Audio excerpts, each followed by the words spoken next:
اليوم العالمي لمكافحة الفساد.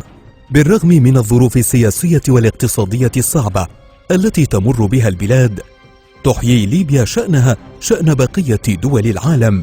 اليوم العالمي لمكافحة الفساد 9 من ديسمبر، يهدف هذا اليوم إلى نشر الوعي بمخاطر الفساد وآثاره السلبية التي تقف عائقاً أمام تحقيق أهداف التنمية المستدامة الرامية إلى تعزيز المجتمعات الآمنة والقضاء على الجهل والفقر، وصولاً إلى العدل والسلام، وبناء المؤسسات القادرة على المساءلة وتحمل المسؤولية.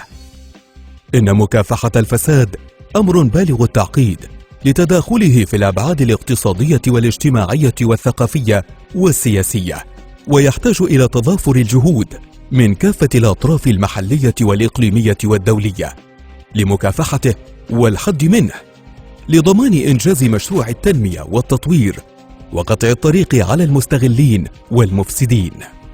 التصدي لظاهرة الفساد والحد منها واجب ديني قبل أن يكون عملا وطني، حيث قال تعالى: ولا تبغي الفساد في الأرض إن الله لا يحب المفسدين. صدق الله العظيم. وبالتالي وجب على الجميع بشكل عام والأجهزة الرقابية بشكل خاص محاربة هذا الوباء الذي يعيق المستقبل ويترهل معه الحاضر.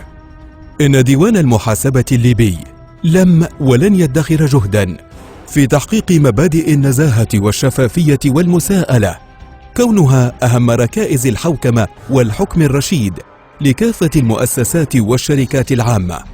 ولن يترك المواطن البسيط فريسة لهذه الآفة بالرغم من الصعاب والتحديات والمخاطر التي تواجه عمله، مستعينا بالله أولا وما منحه له المشرع من صلاحيات في المحافظة وصيانة المال العام من العابثين والسارقين الذين خانوا الأمانة وبددوا ثروات الوطن.